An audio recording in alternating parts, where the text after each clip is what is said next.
Hello students, welcome to Formulator. Myself Rajesh Kumar, Director and Founder of Formulator Organization. आज हम लोग जो engineering mechanics third semester double E triple E के जो syllabus में है उसके सिलेबस के इंट्रोडक्शन जो पार्ट है उस पर हम लोग बात करने वाले हैं। देन इसके बाद हम लोग उसके अकॉर्डिंगली मॉड्यूल के अकॉर्डिंगली हम लोग लेक्चर को कंटिन्यू करेंगे। तो सबसे पहले जो आपका जो सिलेबस है engineering mechanics third semester third same double E और ट्रिपल ई ये दोनों में कॉमन है, ठीक है, दोनों में कॉमन है। और इसका जो कोड है पेपर कोड 201 ESC 201 आपका पेपर कोड है। और ये क्या है बाबू, 4 क्रेडिट का है। ध्यान रहे ये 4 क्रेडिट, जनरली आपका सेमेस्टर का जो सब्जेक्ट है 2-3 क्रेडिट का होता है, लेकिन ये आपका जो मॉड्यूल है आपका 4 क्रेडिट का है। 4 क्रेडिट कहने का मतलब इसका वेटेज बहुत ज्यादा है, इसका CGPA पे आपका ज्यादा इफेक्ट पड़ेगा, ठीक है। तो इस सब्जेक्ट को आप छोड़ नहीं सकते हो, बहुत अच्छे तरीके से पढ़ना पड़ेगा, अदरवाइज फिर दिक्कत है, ठीक। हालांकि ये पेपर का आपका ब्रांच से रिलेटेड में कोई यूज नहीं है, जैसे मैं मैकेनिकल के लिए ये पेपर कोर हो जाता है, सिविल के लिए ये पेपर कोर हो जाता है, आपके लिए ये इसका कोई यूटिलाइजेशन आगे नहीं है। पता नहीं क्यों नया सिलेबस में ऐड किया, हमें नहीं पता, लेकिन और साथ ही साथ क्या किया है कि अजीब सा ऊपर नीचे सिलेबस करके मॉड्यूल को अरेंज डिसऑर्गेनाइज वे में करके बनाया है। लेकिन हम क्या करेंगे, हम तो अकॉर्डिंग टू मॉड्यूल डाल देंगे, लेकिन लास्ट में एक प्रेफरेंस भी बता देंगे कि बाबू पहले आप मॉड्यूल 2 पढ़ो, मॉड्यूल 4 पढ़ो, मॉड्यूल 6 पढ़ो, कुछ इस तरीके से पढ़ो ताकि आपको पढ़ने में चीजें समझने में थोड़ा सा बेटर हो सके, ठीक है। तो सबसे पहले हम लोग बात कर रहे हैं इसके सिलेबस के रिगार्डिंग। तो सिलेबस टोटल जो सिलेबस बांटा गया है इसको टोटल 9 मॉड्यूल में क्लासिफाई किया गया। जो आपका इंजीनियरिंग मैकेनिक्स है टोटल 9 मॉड्यूल में क्लासिफाई किया गया। First one is introduction to vector and tensor and coordinate system. ये मॉड्यूल बिल्कुल सही है, कहीं से कोई दिक्कत नहीं। Introduction of vector tensor and coordinate system. सबसे पहले एक चीज बताइएगा हमको कि आप लोग जैसे मैं फर्स्ट सेमेस्टर में बेसिक इलेक्ट्रिकल इंजीनियरिंग पढ़े होंगे, ठीक है, इसी तरह से यहाँ पे दिया है इंजीनियरिंग मैकेनिक्स के बारे में पढ़ने के लिए। तो सबसे पहले इंजीनियरिंग मैकेनिक्स होता क्या है, इंजीनियरिंग मैकेनिक्स क्या होता है, मेरा पहला मॉड्यूल का पहला वीडियो होगा, उसमें बिल्कुल अच्छे तरीके से बताया हुआ है, समझाया हुआ है, लिखाया हुआ है, प्रॉपरली सब कुछ बताया। लेकिन फिर भी ब्रीफ में हम बता दें कि engineering mechanics is the branch of science in which we study about motion और force analysis of rigid body. Rigid body कहने का मतलब वैसा बॉडी जिसमें डिफॉर्मेशन ना हो, मतलब हम फोर्स लगाएं तो वो लंबा ना हो जाए या फिर छोटा ना हो जाए, इस तरह का बॉडी हो तो दैट इज कॉल्ड, कौन सा हो जाएगा आपका, रिजिड बॉडी। या फिर नॉन डिफॉर्मेबल बॉडी, मतलब शेप एंड साइज में कोई चेंजेस नहीं हो, नॉन डिफॉर्मेबल बॉडी। तो means engineering mechanics is the branch of science in which we study about a motion of a rigid और नॉन डिफॉर्मेबल बॉडी, ठीक है। Then इसके बाद इंजीनियरिंग मैकेनिक्स को मैंने क्लासिफाई किया है कि एक फर्स्ट वन जो आपका रेस्ट में होगा वो स्टैटिक कहलाएगा, जो मोशन जो आपका डायनेमिक मोशन में होगा उसको डायनेमिक्स बोलते हैं। हालांकि ये सारा वीडियो होगा, सब कुछ लिखाया हुआ, परेशान मत होइएगा, आप लोग को लग रहा होगा सर खाली बोले जा रहे हैं लिखाए नहीं जा रहे हैं। तो इंजीनियरिंग मैकेनिक्स को मैंने 2 पार्ट में बांटा, ठीक है, 2 पार्ट में बांटा। फर्स्ट वन इज आपका स्टैटिक्स पोर्शन, स्टैटिक्स जो कि आपका रेस्ट में होगा स्टैटिक्स पोर्शन कहलाएगा। जो आपका मोशन में हो उसको बोलते हैं डायनेमिक्स पोर्शन, जो कि आपका मोशन में हो। अब इसके बाद फर्दर इसको 2 पार्ट में क्लासिफाई किया गया। फर्दर 2 पार्ट में, फर्स्ट वन इज काइनेमेटिक्स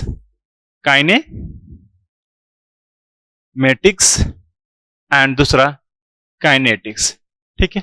अब इसमें क्या है कि without the consideration of force और with the consideration of force हम लोग एनालिसिस करते हैं बॉडी का, तब आता है काइनेमेटिक्स और काइनेटिक्स। ये बेसिकली इसलिए समझाया गया क्योंकि आपका 2 वर्ड यूज किया गया मॉड्यूल 3 एंड मॉड्यूल 4 में, kinematics of rigid body and kinetics of rigid body. तो इसके लिए हम लोग इस चीज को डील किए। तो अब हम लोग बात कर रहे हैं बाबू क्या कि मॉड्यूल के जो अकॉर्डिंगली सिलेबस है, जो आप लोग का सिलेबस है इंजीनियरिंग मैकेनिक्स का, ये मैंने शॉर्ट फॉर्म में लिख दिया, इसका ब्रीफ सिलेबस हमारे पास है। क्या है कि फर्स्ट वन मॉड्यूल क्या है, introduction to vector and tensor and coordinate system. इसमें जो पढ़ना है हमें सबसे पहले वेक्टर के बारे में पढ़ना है, वेक्टर क्या होगा, स्केलर क्वांटिटी क्या होगा, टेंसर क्वांटिटी क्या होगा। देन उसके बाद कोऑर्डिनेट सिस्टम क्या होगा, vector and tensor algebra, identical notation, symmetrical and anti symmetrical tensor, eigen value and principal axis. इतना पेचीदा सा पता नहीं क्या क्या दिया है, ठीक है। वो अकॉर्डिंगली आप एक चीज और एक बात बताना, मेरी पीवाईक्यू क्वेश्चन जरूर देखना। सबसे पहले प्रीवियस ईयर का क्वेश्चन देखना। ये सब चीज हालांकि कुछ पूछा नहीं है, ठीक है, सिलेबस में मेंशन कर दिया है, हालांकि हम भी पढ़ाएंगे, निश्चिंत रहेंगे, ठीक है। लेकिन कुछ देखिए, मैं introduction of vector tensor and scalar coordinate system यहां तक पढ़ाया हुआ। इसके बाद जो eigen values and principal axis है, इंडिकल नोटेशन है, सिमेट्रिकल एंटी सिमेट्रिकल टेंसर है, इसके बारे में नहीं पढ़ाया हुआ। इसके लिए परेशान मत होंगे, 5-6 पेज छोड़ करके वहां पर फिर मॉड्यूल नंबर 2 मॉड्यूल नंबर 3 की तरफ बढ़ जाइएगा, ठीक है। ऐसा नहीं कि वहां पर रुके रहेंगे, सर लेक्चर डालेंगे तभी पढ़ेंगे। अब बढ़िए, सारा मॉड्यूल आपका, बहुत सारा मॉड्यूल जो इंडिपेंडेंट मिलेंगे, कुछ मॉड्यूल आपका रिलेटेड मिलेंगे, उसके लिए हम अभी जस्ट गाइड कर देंगे, ठीक है। देन उसके बाद आता है 3 dimensional rotation. 3 dimensional rotation means कहने का मतलब आपका है 3 dimensional rotation, Euler's theorem, axis angle formulation and Euler angles, coordinate transformation of vectors and tensor. ये भी आपका पेचीदा बनाया है। मॉड्यूल 2 भी आपका बहियात है, पूरा का पूरा बहियात है, जहां से क्वेश्चन की प्रोबेबिलिटी बता दे रहे हैं। यहां से मैक्सिमम टू मैक्सिमम जो क्वेश्चन उठेंगे, मैक्सिमम क्वेश्चन या तो एक भी क्वेश्चन नहीं उठेगा, या फिर आप ऐसा समझ सकते हो कि 4 से 5 नंबर का क्वेश्चन यहां से पूछ सकता है। 2 से 5 मार्क्स के क्वेश्चन यहां से पूछे जा सकते हैं। बस ये मैक्सिमम है बाबू, ये मैक्सिमम है, बता दिए पहले। अब पूरा का पूरा एनर्जी आप जो यहाँ पे वेस्ट करेंगे तो ये आपकी गलती होगी, ठीक है। अब पूरा का पूरा पता चला कि पूरा की एनर्जी हमको इस पहले मॉड्यूल को समझने में निकाल दी, तो वो काम कतई नहीं करोगे। देन इसके बाद मॉड्यूल 2 3 डायमेंशनल रोटेशन, इसमें आप 2 से 3 मार्क्स का रख सकते हो, बस 2 से 3 मार्क्स का रख सकते हो। देन इसके बाद अब आता है kinematics of rigid body. Kinematics of rigid body की, इसमें kinematics of rigid body, tension and motion of rigid body of coordinate system, angular velocity of rigid body and its rate is change, distinction between 2 and 3 dimensional rotational motion, integrated and angular velocity of find orientation, motion related to rotation rigid body, 5 terms of acceleration formula। इसमें आप एक question का expectation रख सकते हो, मतलब 10 से 14 marks के अप्रोक्सीमेट, मैक्सिमम बता रहे हैं ये 10 to 14 मार्क्स के अप्रोक्सीमेट वेटेज रख सकते हैं। देन उसके बाद आता है kinetics of rigid body. Kinetics, जैसे मैंने अभी बताया था ना कि डायनामिक्स को 2 पार्ट में क्लासिफाई किया गया। इसमें क्या है, with the consideration of force और without the consideration of force का एनालिसिस करते हैं, तो आपका काइनेमेटिक्स एंड काइनेटिक्स का फॉर्मेशन होता है। तो काइनेटिक्स में क्या हो गया, kinetics of rigid body, angular momentum of about a point, linear tension, tension and computation of principal moment and axis of inertia, ठीक है। Parallel and perpendicular axis theorem, moment mass moment of inertia of symmetrical body, cylindrical cone area moment of inertia, polar moment of inertia, force and moments, Newton's Euler and rigid motion। ठीक है, दोनों module ये आपका थोड़ा सा important है, 14 से 21 marks के रेंज में यहाँ से क्वेश्चंस वगैरह पूछे जाएंगे, ठीक है। ये आपका थोड़ा इंपॉर्टेंट है। अब देखिए बाबू, यहाँ पे क्या है, basically area moment of inertia, mass moment. इसमें भी कौन सा टॉपिक इंपॉर्टेंट है, area moment of inertia, mass moment of inertia. अब कोई भी क्वेश्चन उठा के देखो, प्रीवियस ईयर का कोई भी क्वेश्चन उठा के देखिए, डेफिनेटली यहाँ से क्वेश्चंस मिलेंगे। कोई भी क्वेश्चन, ये तीनों मॉड्यूल से नहीं भी क्वेश्चन है, एकदम नहीं है ही नहीं, आप तो उठा के देख लीजिए ना। लेकिन इस मॉड्यूल से जो area moment of inertia, mass moment of inertia और सेंट्रॉइड वगैरह को मिक्स करके क्वेश्चन दिया है। एक चीज और, हम यहाँ पे सेंट्रॉइड भी पढ़ाएंगे, क्योंकि बिना सेंट्रॉइड पर आपके सिलेबस में मेंशन नहीं किया है, बिना सेंट्रॉइड इस टॉपिक को कवर कर पाना इम्पॉसिबल है, ठीक है ना, तो ध्यान रखिएगा। फिर देन इसके बाद फ्री बॉडी, देखिए फ्री बॉडी डायग्राम आप दिया है, इसको पहले देना चाहिए था। Free body diagram, examples of modelling of typing supports joints, discussion of the kinetics and kinetics of the and their impose, मतलब सपोर्ट्स कितना तरह का सपोर्ट वगैरह होगा उसके बारे में हम लोग एनालिसिस करेंगे। बेसिकली यहाँ पे फोर्स सिस्टम भी इंट्रोड्यूस करना चाहिए था, फोर्स सिस्टम इन्होंने इंट्रोड्यूस नहीं किया, फिर भी हम फोर्स सिस्टम जरूर बताएंगे। विदाउट फोर्स सिस्टम ये थोड़ा सा, क्योंकि क्वेश्चंस लाओगे कहां से, क्वेश्चन वहां से क्वेश्चन आना ही आना है, तो फोर्स सिस्टम हम लोग इसमें डेफिनेटली इंक्लूड करेंगे। देन इसके बाद आता है general motion, examples of problems, general plane motions, general 3D, free precession and gyroscope, rolling coin. देखिए जायरोस्कोप भी दे दिया आप लोग को पढ़ने के लिए, जो कि मैकेनिकल को थ्योरी ऑफ मशीन में डायनेमिक्स ऑफ मशीन का पार्ट है, जो मैकेनिकल को 6 सेमेस्टर में पढ़ना है, ये पढ़ने के लिए दे दिया। ठीक है, पढ़ाएंगे, क्या किया जाए, लेकिन बहुत पेचीदा सिलेबस बताया। यहाँ से क्वेश्चन यदि पूछेगा तो हम इतना श्योर हैं 90% कैंडिडेट स्टूडेंट आपके कॉलेज के, आपके बैचमेट नहीं बनाएंगे, ठीक है। फिर भी हम इसको क्वेश्चन करेंगे, अच्छे तरीके से इसको डील करें। जायरोस्कोप ये theory of dynamics of machine का पार्ट है, मैकेनिकल का पार्ट है, और आपको क्यों पढ़ा रहा है हमको ये नहीं समझ में आ रहा है। इलेक्ट्रिकल इलेक्ट्रॉनिक्स को इलेक्ट्रिकल वाले बच्चों को क्यों पढ़ा रहा है पता नहीं, अजीब सा सिलेबस बनाने वाला, पता नहीं क्या करके बनाया है। ये फ्री जायरोस्कोप वगैरह यहाँ से कवर, फ्री बॉडी डायग्राम यहाँ से तो क्वेश्चन डेफिनेटली रहेंगे आपका 14 to 21 मार्क्स, ठीक है। देन उसके बाद जनरल मोशन फ्री प्रिसीजन, यहां से क्वेश्चन आप कर सकते हैं। प्रिसीजन जायरोस्कोप से क्वेश्चन पूछा नहीं है लेकिन फिर भी पूछ सकता है, तो 10 to 12 14 मार्क्स आपका क्वेश्चन यहां से फ्रेम हो सकते हैं, ठीक है। देन इसके बाद है आपका बेंडिंग मोमेंट, टॉर्सनल मोशन। ये दोनों जो सिलेबस बाबू इंजीनियरिंग मैकेनिक्स का सिलेबस है ही नहीं।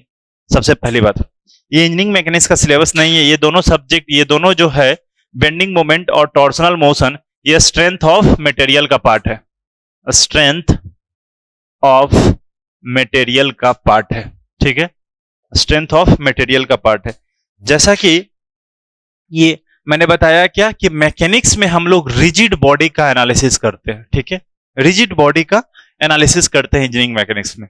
अब नॉन डिफॉर्म मतलब रिजिड बॉडी जो नहीं हो उसका एनालिसिस कहां करेंगे, तो उसमें आता है बॉडी जो आपका बॉडी के फॉर्म में रहा है लेकिन लिक्विड नहीं होना चाहिए। लिक्विड रह गया या फिर फ्लूइड हो गया तो उसको हम लोग फ्लूइड मैकेनिक्स में पढ़ेंगे, और रिजिड बॉडी जो डिफॉर्मेशन हो उसको हम लोग पढ़ते हैं स्ट्रेंथ ऑफ मटेरियल। डायरेक्टली अब लोग इंट्रोड्यूस कर दिया बेंडिंग मोमेंट एंड टॉर्सन। मतलब बेंडिंग मतलब कोई बीम है, इस पे फोर्स लगाएं तो ये टेढ़ा हुआ, तो इस पे बेंडिंग मोमेंट के बारे में हम लोग को पढ़ना है।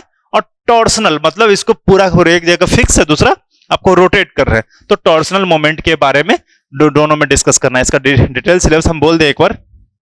बेंडिंग मोमेंट में क्या पढ़ना है, transverse loads on beam, beam पे ट्रांसवर्स लोड लग रहा है, shear force, bending moments in beam, analysis of cantilever, simply supported beams, over hanging beam जो आपका हवा में लटका हुआ, जैसे इस तरह का एक बीम है over hanging beam, cantilever beam, यहां से भी सपोर्ट है, यहां से भी support, that is called cantilever beam, simply supported. ये तो सारा बीम में हम लोग डिस्कस किए ही हैं, ठीक है। तो सिंपली सपोर्टेड भी, over hanging beam, relationship between loading, shear force and bending moment, shear force and bending moment diagrams. बताओ आप लोगों को क्यों दिया बाबू ये पूरा मैकेनिकल इंजीनियरिंग, सिविल इंजीनियरिंग जो फोर्थ सेमेस्टर में जाएंगे, पूरा स्ट्रेंथ ऑफ मटेरियल एक सब्जेक्ट ही है पूरा का पूरा। तो देखिए डेफिनेटली इन दोनों में नंबर ऑफ वीडियो ज्यादा होंगे, उसके लिए परेशान आप लोग नहीं होइएगा, क्योंकि बाबू आप लोगों को समझाने के लिए थोड़ा ग्राउंड से स्टार्ट करके अब तक जाना पड़ेगा। तो ये दोनों का वीडियो या तो विनीत सर का रिकॉर्डेड अवेलेबल मिलेगा या फिर पीके गौतम सर का, हम दोनों का डाल देंगे। आप लोगों को जहां भी दिक्कत होगा कनेक्ट कीजिएगा, हम बिल्कुल कोऑर्डिनेट करेंगे, ठीक है। इसमें स्ट्रेंथ ऑफ मटेरियल का पार्ट है, इसमें दूसरे फैकल्टी का लेक्चर आएगा, ठीक है। देन इसके बाद आता है लास्ट वन इज फ्रिक्शन।